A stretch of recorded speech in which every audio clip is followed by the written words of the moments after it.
Hello. Hi, this is a sort of another impromptu video, but hopefully it's still fun. Because, I was watching a video last night. The link to it will be in the description, of a mod for Battlefield 1942 showing the Brush War. And well, just like we have today, I've got some video of me playing Battlefield Vietnam. Because I was thinking, Battlefield 2042. Apparently it didn't do very well. And yes, I've heard all about people coming up with reasons why. But, you know what? I have been wondering, why is it I was not drawn back to the original Battlefield, to the later series, when I seem to enjoy the early games? Well, simply because, and so I thought I'd chat about that. But there is a thing about it. For you see, I'd thought of the games a bit differently. Some people online will tell you it's the cosmetics, the payments, the feature-heavy things and all that. Some will give you a politics lecture over... Hey, we're going to discuss the politics much more in things like full media literate and autism and public life. So, I'm not going to worry you with that here. But I think it was, in a lot of ways, more the way the story of an original Battlefield game works. So, as you saw in the intro, there is a bit of history on loading a level in Battlefield Vietnam. A bit, and of course, a 60s soundtrack, or an era-appropriate soundtrack. I've muted the footage and everything for copyright reasons. But, well, you get to hear Edwin Starr asking what war is good for. He'll give you the answers if you listen to the track or play the game. Why not? We can all have fun. Anyway, more to the point. Then, after that, you'll get a little mission brief telling you a bit about the operation in history. And then, you click ready, grab your gear, and it's goodbye sweetheart, hello Vietnam. That's all the story I have. Not even sure about the goodbye sweetheart part. After all, I know nothing about the person I'm jumping into the role of. See, this... There's a lot more... I don't know if this is what strictly ludonarrative is called, but point is, the narrative just happens. You're there. You're fighting the battle. The enemy is there. Part of me just thought, when watching that video, it's kind of improv. And also, because you don't know what's going to happen in these earlier style Battlefield games. There's no set sequence of events. There's no moments. There's just the moments. The battle happens organically. One memory form moves and you move between them. The different ways that each battle can play out each time gives it a lot more replay value, but I've not really been drawn back to many of the campaigns I played in some other shooters, because it's like, yeah, but I've played that now. I mean, you'll see at some point in the video, either in this version or in the full silent playthrough that I'll upload to Edspace Extra, link in the description below, that at some point I start shooting a mortar at a boat, and I managed to sink it. There was no specific reason why I had to do that. I had a mortar. The boat was shooting at our position. I just thought of it. Dropped my mortar down. And after all, we had an APC shooting at it as well, so I just thought, better get on with it. I got some heavy firepower. I bring that to the battle. There was no someone yelling, "Ramirez! Take out that use the mortar, take out that boat!" Or whatever that would be in Vietnamese. And I don't know how to do a Vietnamese accent authentically, so I'll just use a lower pitched version of my normal voice to reenact that bit. But anyway, more to the point. That just happened. It happened to be that a boat came over, started shooting at the position, and it happened to be that I had a kit with a mortar in it, so plonk the mortar down, and aim, fire, boom. After the third one, the boat gone. And so what's this have to do with that Battlefield 1942 mod? Well, I had a thought. Maybe Vietnam should not be alone. Maybe Battlefield needs more Cold War installments, unlike the originals. Not with all these scripted cinematic bits that I see in more recent Battlefield titles. Sure, it can have some new things, dynamic battlefields with destructible terrain.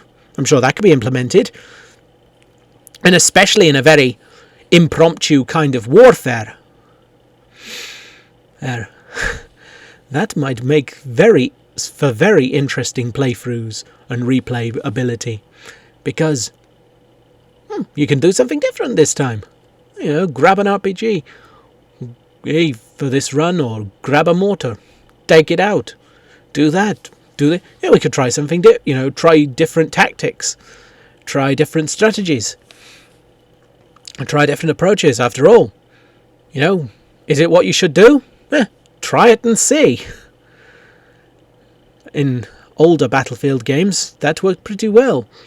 The gameplay was a lot less linear, and you could just move between different objectives. And perhaps doesn't need to be a sort of hypothetical modern warfare setting. After all, the Cold War is becoming more historical.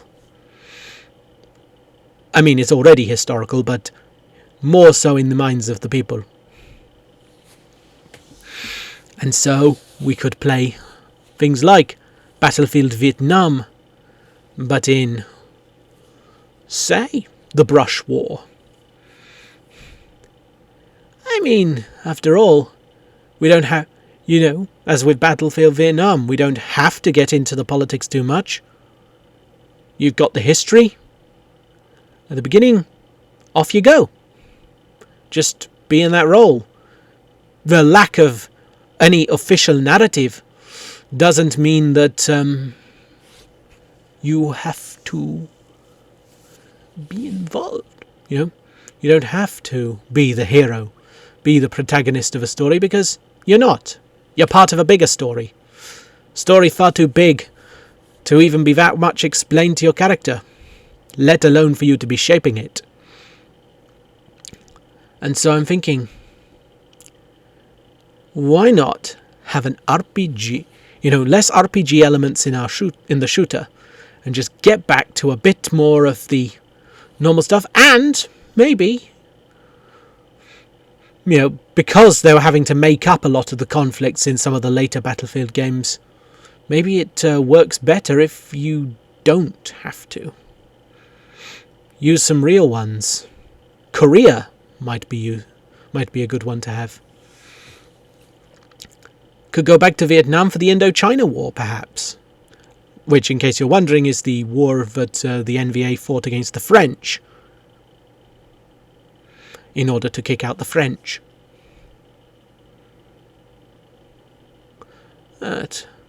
Which might well be quite interesting. Or that,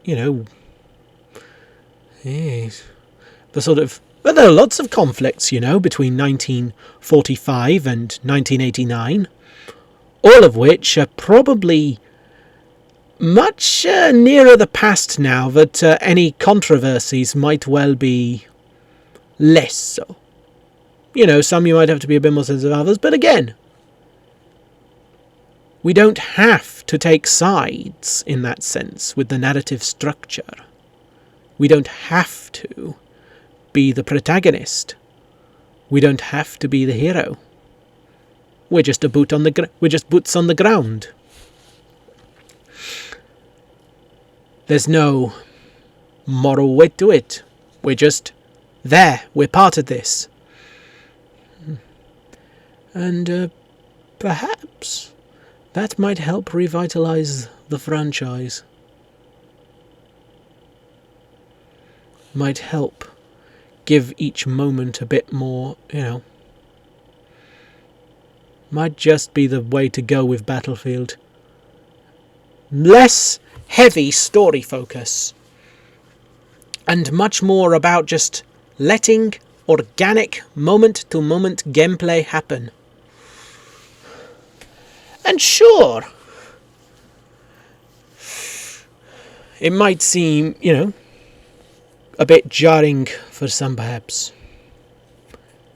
A bit of a backward step, some might say, doing things how they used to be done.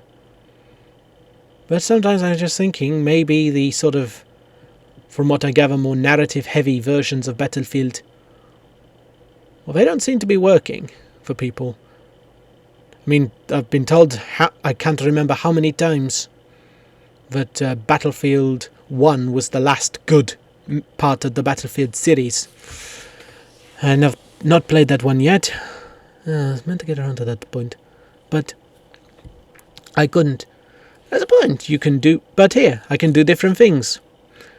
I mean, some classes are more support roles. But they don't have to be. You have enough flexibility, you see, to go in as an engineer and find an enemy weak spot, slip in, take the base, and then do other things. End up in a new moment. Moving finger rights and having writ moves on, I believe they say.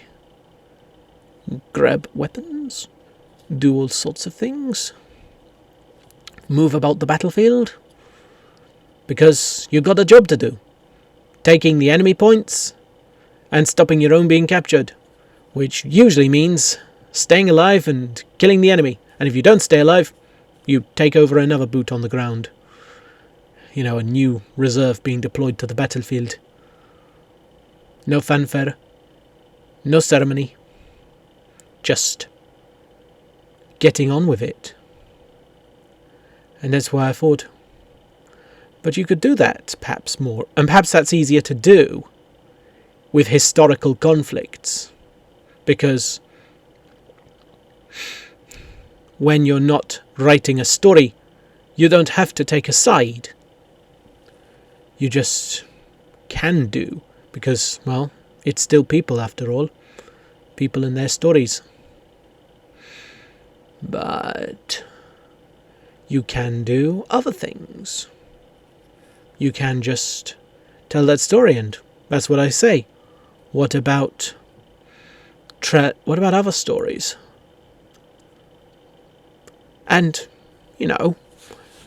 I'm sure people can do analysis on them, talk about them, but, part of me felt like when playing Battlefield Vietnam that the devs were genuinely interested in the history and recreating the history. And sometimes anyway, and so I wonder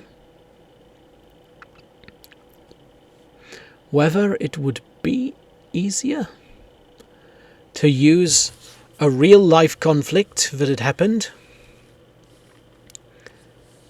and say, okay, right, you're now in this war now. Just do what you can to fulfill your objectives. And sometimes you get moments that seem a bit silly, like the time where and you might well see it either here or the full playthrough video on Dead Space Extra, where I have a mortar and they run it over, it explodes, I fly in the air. But otherwise it's like, interesting. We can just explore, we can just do things. And, you know what? Truth is, I was, funnily enough, a bit into sort of history. And playing this game, when I first came out about 20 years ago, I started to play this game. And I was like, interesting. Now, I'd heard about the Vietnam War before, but it's still an interesting area of study. So I thought, maybe if I could look further into it if I was interested, or just play the game for when I'm doing that instead. Now, as I say, well, maybe that can be the idea for the future. We can have Battlefield games that are more about just the moments of the battle. More about things happening. Maybe less of a super heavy story focus where you have to be like some hero man, super soldier kind of person trying to save the world from whatever it is, villain of the week. And more the sort of endlessly replayable battles. And you could use there's plenty of Cold War material you could use. After all, Imjin River, the Chosin Reservoir, the Incheon Offensive. Doesn't even have to be Korea. You could use all sorts of conflicts. In fact, maybe even have a whole load of different maps. And a whole load of factions and weapons for each battle. Battlefield Cold War Conflicts, you could call it. Although there is a game called Cold War Conflicts in the RTS genre, so I don't know how that would work with trademarking. But you could always ask. I don't know. I'm not a lawyer. Anyway, that's enough of my rambling on for today. Obviously, I will upload the description, the full play video on Dead Space Extra. And you can watch that. It'll be pretty silent, but maybe I should just add some audio track to that. Either way. Well, however you feel about the Battlefield franchise, however you feel about anything, or whether or not you want to see them make the next Battlefield game. Yeah, that's what we'll call it. Battlefield Cold War.